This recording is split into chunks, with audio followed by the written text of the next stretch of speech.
En 1810 est publié un livre intitulé « Anatomie du système nerveux en général et du cerveau en particulier » avec des observations sur la possibilité de reconnaître plusieurs dispositions intellectuelles et morales de l'homme et des animaux par la configuration de leur tête.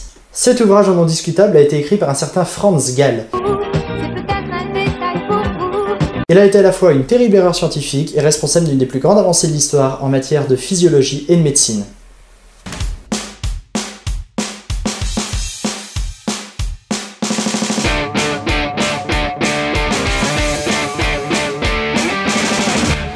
La psychologie et les sciences étudiant le comportement humain sont une branche relativement récente. Non.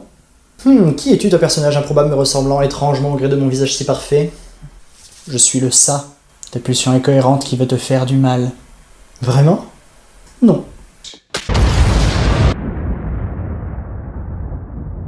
Déjà dans l'Antiquité, certains philosophes comme Platon, Démocrite ou Aristote décrivaient leurs théories sur le fonctionnement de la pensée humaine.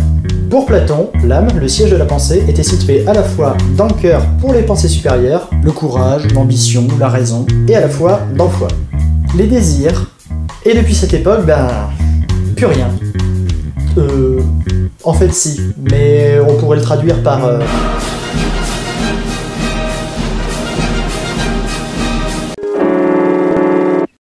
Tout ça pour dire que les recherches avançaient tâtons jusqu'en 1858 où naît à Tiefenbrunn, en actuelle Allemagne, un jeune homme qui après des études de médecine va étudier la relation entre matière grise et matière blanche dans le cerveau. Il deviendra par la suite un neuroanatomiste brillant jusqu'au jour où il va développer une théorie localisationniste. Cette théorie, qui fut appelée du nom de phrénologie, stipule qu'à chaque zone du cerveau cartographiée par Gall à l'époque correspond une fonction cognitive bien précise. Et là il faut bien comprendre quelque chose. C'est qu'à l'époque, la seule chose qu'on savait, c'est que Vézal, au XVIe siècle, avait fait un atlas reprenant des coupes du cerveau horizontales qu'il avait faites. C'est-à-dire des tranches fines, horizontalement descendant, comme quand on découpe un steak. Du coup, en 1800, pour les scientifiques de l'époque, le cerveau c'est juste un amas informe. On n'en sait pas trop sur d'éventuelles fonctions de certaines zones. Et là, l'idée géniale de Gall, c'est de penser que le cerveau est constitué de zones interconnectées formant un tout. Mais d'un autre côté, sa plus grosse erreur, ça a été sa façon de faire sa classification des zones. Pour ça, il a étudié la forme du crâne d'anencéphale et d'hydrocéphale, les anencéphales présentant d'un côté une absence de voûte crânienne et les hydrocéphales une hypertrophie, c'est-à-dire un crâne en expansion. Et il en conclut que c'est la forme du cerveau qui donne la forme du crâne et non l'inverse. Mais alors qu'on sait que c'est quand même plus ou moins l'inverse. Et ça c'est une grosse erreur, parce que ça veut dire que quand on a une bosse sur le crâne, c'est que la zone du cerveau en dessous est développée. En plus de ça, il fait une cartographie du cerveau basée sur pas grand chose. Grâce à la phrénologie, Gall pense pouvoir décrire les facultés et les traits de caractère d'une personne en fonction des formes et des bosses de son crâne. Elle a les sourcils proéminents et le crâne bosselé du criminel. Monsieur, la phrénologie est considérée comme du charlatanisme depuis un siècle. C'est normal que vous disiez ça, vous avez la boîte crânienne d'un balayeur des rues. Par exemple, d'après la phrénologie, si vous avez le sommet du crâne un petit peu gonflé, c'est sans doute que vous êtes déterminé et très respectueux de la religion. Fait rigolo! Arthur de la série Et Arthur présente un crâne assez large, il est sans doute un très bon ami et un meurtrier.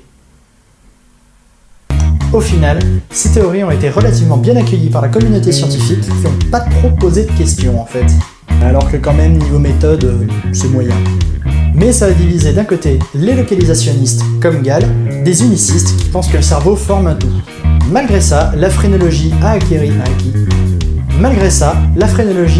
un certain succès à un point tel qu'en 1831 a été créée la Société de phrénologie, composée pour plus de la moitié de médecins, psychiatres, avocats et tous les intellectuels de l'époque. Pour la petite histoire, elle a même été enseignée à la faculté de médecine de Paris et un casque appelé corset céphalique a même vu le jour. Il était composé d'un clavier à touches qui modulait la croissance des formes et des bosses du crâne par compression. Autant vous dire que ça avait l'air sympa.